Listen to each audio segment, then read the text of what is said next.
Halo teman-teman, kenalin nama aku Maya Arista Widya, NPM 2151031031022 dari kelas Akuntansi Manajemen A dengan dosen pengampu Prof. Susi Sarumpait, SE MBA PhD AKT. Di sini aku akan menjawab dan menjelaskan discussion question terkait chapter 6. Di sini aku akan menjawab 3 pertanyaan. Yang pertama, jelaskan perbedaan antara penentuan harga pokok berdasarkan proses dan berdasarkan pesanan. Lalu yang kedua, sebutkan perbedaan antara pemrosesan secara sekuensial dan pemrosesan secara paralel. Yang ketiga, apa yang dimaksud dengan laporan produksi dan apa kegunaannya? Oke, ini adalah jawaban untuk pertanyaan pertama. Jadi, dari sisi deskripsi, job order costing merupakan perhitungan biaya dari suatu pesanan yang akan dilaksanakan atas permintaan klien atau customer. Lalu untuk proses costing, merupakan biaya yang dikenakan untuk setiap proses yang akan dilaksanakan ketika perusahaan ingin menghasilkan suatu produk atau ingin memproduksi. Lalu dari sisi jenis produk, untuk job order costing merupakan produk yang diproduksi bervariasi atau heterogen sesuai dengan pesanan klien. Lalu untuk proses costing, menghasilkan produk yang serupa atau homogen dalam jumlah yang besar atau produksi massal. Dari sisi biaya per unit, job order costing dihitung dengan membagi total biaya pekerjaan dengan unit yang diproduksi pada pekerjaan tersebut. Lalu untuk proses costing, biaya unit dihitung dengan membagi biaya proses produksi dengan unit yang dihasilkan dalam periode tersebut. Untuk skala, job order costing itu tidak cocok untuk produksi skala besar karena disesuaikan dengan permintaan klien.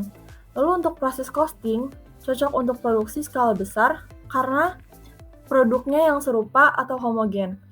Lalu untuk akumulasi biaya, job order costing, biaya itu diakumulasikan berdasarkan pekerjaan atau pesanan.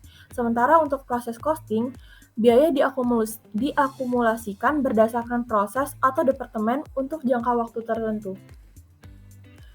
Jawaban untuk pertanyaan kedua, pemrosesan sekuensial adalah pemrosesan yang setiap produk diproses dalam langkah-langkah yang berurutan. Bahan diproses mulai dari departemen pertama dan selanjutnya melalui setiap departemen yang ada di dalam departemen produksi.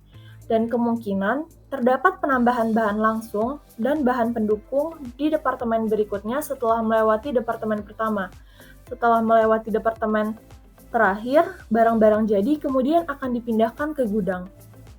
Lalu, untuk pemrosesan paralel adalah pemrosesan yang memerlukan 2 atau lebih proses sekuensial untuk menghasilkan barang jadi. Bagian-bagian tertentu dari tahapan pekerjaan dilakukan secara simultan dan kemudian akan digabungkan dalam proses akhir untuk diselesaikan dan ditransfer menjadi produk jadi. Lalu, untuk menjawab pertanyaan ketiga, apa itu laporan produksi? Laporan produksi adalah laporan atau dokumen yang meringkas informasi aktivitas dan biaya proses produksi yang terjadi untuk jangka waktu tertentu. Laporan produksi berisi informasi tentang biaya yang ditransfer dari departemen sebelumnya serta biaya yang ditambahkan di departemen selanjutnya, seperti biaya bahan baku langsung, biaya tenaga kerja langsung, dan biaya overhead pabrik. Laporan produksi menyediakan informasi tentang unit fisik yang diproses di departemen dan biaya produksi yang terkait barang jadi tersebut, serta kegunaan itu untuk membantu para manajer dalam mengetahui informasi mengenai biaya produksi serta proses produksi. Baik, itu adalah jawaban atas pertanyaan diskusi yang sudah saya jawab. Terima kasih. Wassalamualaikum warahmatullahi wabarakatuh.